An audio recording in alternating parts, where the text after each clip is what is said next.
오늘 정석영 작가님께서 나오신다고 해서 가장 궁금했던 것이 또 작품 속에서 다양한 캐릭터들을 또 창조를 하셨잖아요. 그래서 과연 이 정석영 작가님이 가장 사랑하는 인간은 어떤 사람일지가 또 굉장히 궁금했던 것 그 같아요. 작품 속의 캐릭터 중에 네. 가장 애착이 가시는 캐릭터가 있을 거예요. 저는 언제나 가장 최근 작품 캐릭터를 사랑해요. 네. 그래서 올해 초에는 헤어질 결심의 설애였고 규동술 씨 아내 송설아입니다. 중반쯤에는 작은 아씨들의 인주였고 아하. 오인주, 세상에서 가장 중요한 사람. 지금은 새 작품 쓰고 있어서 그 캐릭터를 제일 사랑해요. 새 작품 쓰시고. 저도 소설 중에서 어떤 거를 추천하고 싶냐면 늘 최근작을 추천합니다. 근데 언제나 그랬어요. 정말로 저는 근데 막 올해 초엔 정말 설애가 너무 좋아서 영화가 끝나고 며칠 동안 설애에 대해 생각한 적도 있었어요. 아하. 근데 또 중반쯤 되니까 인주가 너무 사랑스러워서 사람들한테 이제 김고은 연기가 김고은 맨날 이렇게 얘기하고 다녔더니 나중에 네가 김고은 낳았냐고. 김고은에 대한 조그마한 비판도 참을 수 없고 김고은 예쁘다고 하면 제일 기분이 좋고 그러더라고.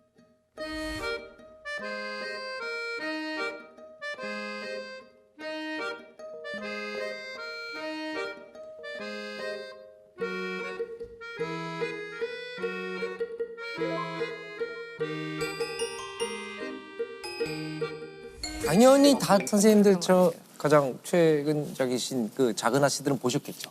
봤어요. 안 보신 거 봤어요. 네, 저는 보려고. 아니 제가 교수님 드라마를 이렇게 못 당황하신 거 처음 보는데? 일단 대단하시다. 예. 이렇게 하니까 그 작은 아씨들은 보셨겠죠? 봤어요.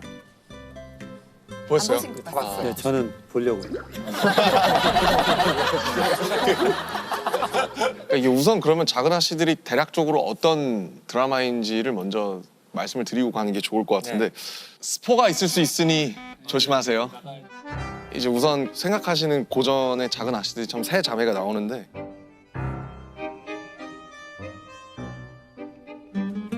굉장히 가난했던 자매들이 이 우애와 그런 어떤 의지로 대한민국에서 제일 부자이고 센 그런 가문에 700억 원을 횡령하는 그런 이제 거대한 사건을 휩쓸리면서 좀 벌어지는 이야기고요. 어떤 면 때문에 그런 그 뭐랄까 인간들 혹은 캐릭터들을 사랑하시는 것 같으세요? 저는 캐릭터들을 만들 때 그 캐릭터가 가진 결점들에 대해서 먼저 생각해요.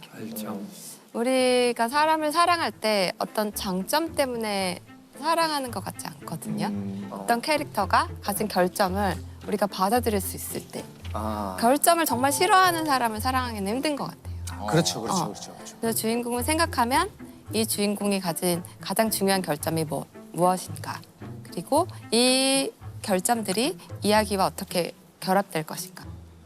그러면 작품별로 주인공들이 몇 분을 얘기해 주신다면 어떤 결함들이 있었을까요? 일단 작은 아씨들부터 얘기하면 인주는 좀 욕심이 있었죠. 돈 그렇죠. 욕심이.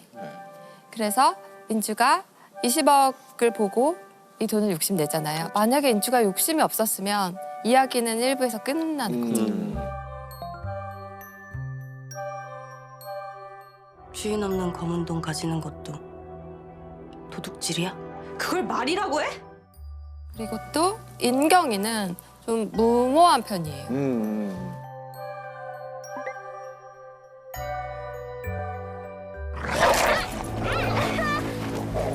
아무리 그래도 걔한테 일부러 물리면 어떡해.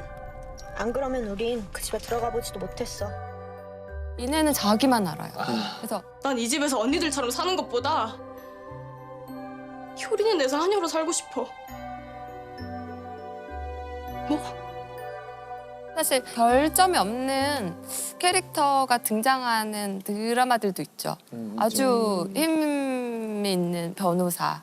이제 요새 흔히 이제 사이다를 주는 플롯들이 있는데요. 빈센조 말씀하시는 거예요? 네. 아 이렇게 구체적으로 네, 그런 인센조 같은 종류의 이렇게 캐릭터. 무적 캐릭터들도 있어요. 근데 네. 저는 인물이 헤쳐나가는 이야기가 이제 네. 길 때 외부의 사건들에 대항하면서 인물들이 이겨나가는 이야기도 있거든요. 이런 경우 이제 이게 사이다 플롯이 되죠. 네. 근데 저는 제가 쓰는 플롯들에서는 선택들이 이 이야기를 만들어가면 해요, 늘.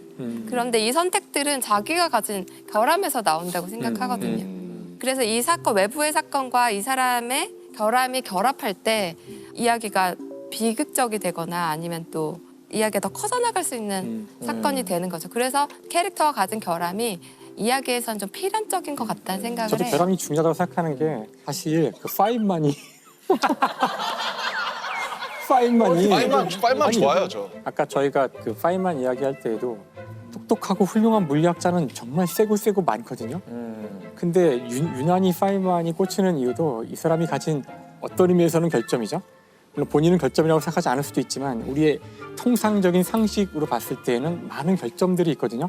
뭐 흙수저라든가 아니면 뭐 교양이 없다든가. 근데 그런 것들이 이 사람의 진정한 저는 매력의 포인트라고 생각을 하기 때문에 결점을 보고서 고르신다는 게 저는 어떤 의미에서는 매력 포인트들을 먼저 짚어내고 있는 게 아닌가라는 생각이 들어요. 그런 결점들에 사실은 시청자나 독자들은 자기 자신의 모습을 보거든요. 네, 그렇죠. 그런 결점을 가지고 있지만 이 사람은 결국 성장할 수 있었고 또 이 사람은 성공할 수 있었다는 것에서 희망을 찾는 것이기 때문에 수용할 수 있는 좋은 결점을 찾는 게 캐릭터를 만들 때 중요한 것 같아요. 그 창작하시는 프로세스에 결함의 설정부터 작업을 하시는지 어떻게 진짜 이거 궁금하다. 창작 과정이 좀 네, 어떻게 캐릭터를 만들어내시는 과정. 저는 약간 인간을 좀 기계 장치처럼 생각하는 편이에요. 그런 데카르트의 기계론 있잖아요. 우주도 인간도 기계로 설명할 수 있다. 그래서 그런 게 있구나. 일단은 그 한 사람 인간의 목적을 먼저 설정해봐요. 이 캐릭터가 어디로 가는 캐릭터인가? 네. 그 다음엔 동력 장치가 뭔지 생각해봐요. 사람한테 엔진이 있다고 생각하고 무엇으로 이 인간을 움직이는가? 대체로 이런 동력 장치들이 인간관계, 감정들, 이 사람을 지배하는 감정들일 때가 많고요. 이제 목적들은 마지막에 성취하고자 하는 거, 예를 들면 작은 아시들에선 700억 이런 식으로 설정할 때가 많아요. 근데 보통 이렇게 작가님들이 이렇게 주시잖아요. 대본을 이렇게 주시면은 우리는 비주얼로 만들어야 되잖아요. 비주얼 그래서 작가님한테도 많이 들어요. 이게 어떤 인물인지, 어떤 머릿결을 가지고 있고, 이 사람은 피부 상태가 어떻고 막 이런 걸 듣는데 저는 작업을 하다 미궁에 빠진 적이 있어요, 한 번. 그러니까 정확히 말하면 작가도 잘 모르고 그러니까 만들어 놓긴 했는데 그 외모에 대해서 비주얼에 대해서 잘 모르는데 그때 저희 의상실장님이 그런 얘기 했어요. 제일 헷갈릴 땐 신발부터 생각해 보면 돼요. 이 사람은 어떤 신발을 신고 있나. 신발이 사실 우리가 특정하기 제일 좋거든요. 직업이 무엇인가. 저는 작은 아시들의 인주에 걸음걸이를 너무 사랑했어요. 시나리오에는 그렇게 걷는다고 되어 있지 않거든요. 인주는 언제나 당당해 보이려고 애쓰며 걸어요. 맞아요. 예를 들어 이제 부잣집에 간 동생을 데리고 걸어 나올 때 갑자기 고개를 빳빳하게 들고 걷기 시작하죠. 어미닭이 병아리 데리고 나오는 것처럼. 그때 동생에 대한 책임감이 느껴지고 몇 번씩이나 그 집에 들어가야 할 때마다 네. 용기를 잃지 않으며 걸으려고 하는 게 늘 느껴져요. 그때 왠지 짠하네. 그리고 살인자인 걸 알면서도 누군가를 만나러 갔을 때 그때도 힘차게 걷죠. 그런 것들은 시나리오에 써 있지 않거든요. 배우가 저는 늘 걸음걸이에서부터 목소리 높이에서부터 캐릭터에 접근한다고 느낄 때예요. 그 배우가 소화해낸 건가요? 네, 그렇죠. 배우가 오랜 고심 끝에 만들어낸 걸음걸이에요.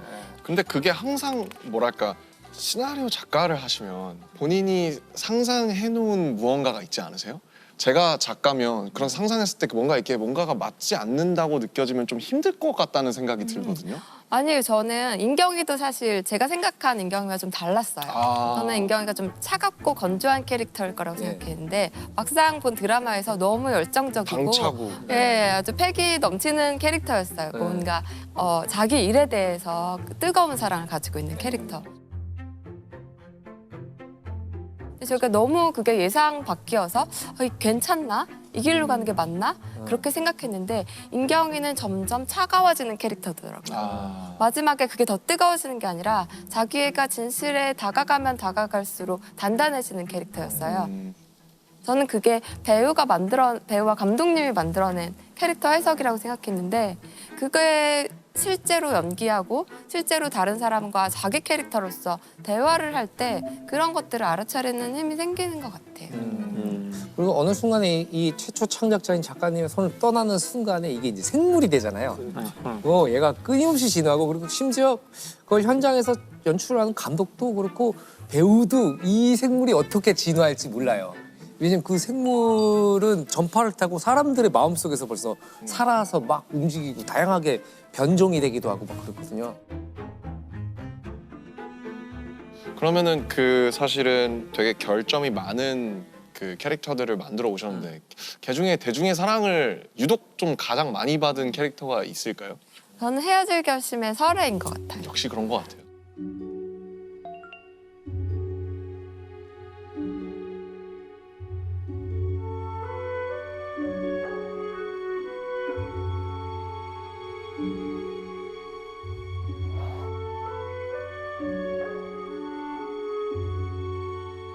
헤어질 결심에 나오는 설에는 어떤 결함이 있을까요? 설애는 네. 일단은 살인자죠. 네, 그렇죠. 그렇죠. 근데 저는 설의 결정적인 결함은 헤어지지 못하는 거라고 생각해요. 설애는 중국에 있을 때 네. 엄마를 네. 죽여야 했어요. 맞아요. 엄마가 내가 너무 고통스럽다. 나를 죽여달라라고 말했죠. 네. 근데 엄마를 죽일 수 없었지만 엄마가 너무 괴로워하기 때문에 엄마가 죽는 걸 돕게 됐어요. 네. 이게 헤어질 수 없는데 자기가 헤어진 거죠. 저는 사실 이게 설애의 이야기의 시작이라고 생각해요. 근데 이런 일을 겪은 사람은 네. 저는 제 생각에는 이거보다 더 큰 일을 겪지 못할 것 같아요. 자기 손으로 자기 가장 엄마를. 사랑하는 사람을 죽여야 했던 상황. 어. 그리고 저는 이 사람이 그래서 한국에 엄마의 유고를 안고 한국에 돌아왔을 때 단 하나의 헤어짐도 견디지 못하지 않았을까? 그런 생각이 들었어요. 헤어지느니 그대로 박제와에 대해서 내가 갖고 있겠다. 그러게요. 그러니까 영화의 제목은 헤어질 결심인데 정작 누구와도 헤어지지 못했던 그런 이유 때문에 플롯이 진행이 되고. 근데 사실 저 재밌었던 게 또 한 가지는 이 제목이 이제 헤어질 결심이잖아요. 그러니까 사실 그 남녀의 관계에서 헤어지는 것은 결심할 수가 있죠. 그러게. 근데 이제 만나는 결심은 할 수가 없거든요. 네, 맞아요. 만나기 전에는. 저희 영화에는 거기에 대한 표현이 나오죠. 그래서 사실 전에 그 김영하 작가님이 저한테 추천했던 소설이 있었어요. 기억나시나요? 반드시 보십시오. 여러 번을 추천했던 것 같은데 그건 저한테 정말 정색하고 꼭 보라고 했던 소설이 여러 권 있었던 것 같은데요. 밀랑 쿤데라의 아 참을 수 없는 참을 수 없는 존재예요. 존재의 가벼움을 네. 이렇게 제 눈을 이렇게 바라보면서 꼭 보라고 하셔가지고 그거 제가 정독을 그랬는지 알겠네요. 그 이후에 이제 밀랑 쿤데라의 소설을 거의 다 봤는데 네. 너무 꽂혀서 네. 제가 그 소설을 보면서 느꼈던 그 아주 흥미로운 점 중에 하나가 사랑은 언제나 우연으로 시작한다는 거예요. 그러니까 우연으로 시작하지 않은 사랑은 그 안에 그 두 사람이 사랑이라고 느끼지 않는다는 거죠. 그러니까 이것이 다 짜여진 각본대로 아니면 일어날 일이 일어난 거는 이건 별로 중요하지 않거나 운명적인 만남이 아니라고 생각을 해서 끝없이 그 만남이 우연의 만남이기를 기대한다는 거예요. 그래서 근데 사실 이제 물리학자가 보기엔 그냥 랜덤 프로세스죠. 네. 그냥 실수거나 우연히 벌어진 일인데 그렇게 일어난 사건만이 그 사람들에게 이것이 정말로 진정한 사랑이라고 믿게 되는데 문제는 시간이 지나면은 우연으로 시작한 사랑에 이것이 필연이라는 것으로 이제 변화가 둔갑을 하죠. 시작은 우연이었지만 그것을 필연으로 바꾸는 이 과정이 사랑하는 과정이다라는 그걸 끝없이 보여주게 되거든요. 근데 그것이 놀랍게도 수많은 자연이 그렇거든요. 헤어질 결심은 거기에 좀 잘 맞는 영화인 것 같아요. 아 그런가요? 제가 영화를 보면서 내가 이제까지 쓴 영화 중에 가장 자연에 가깝다라고 느낀 영화였어요.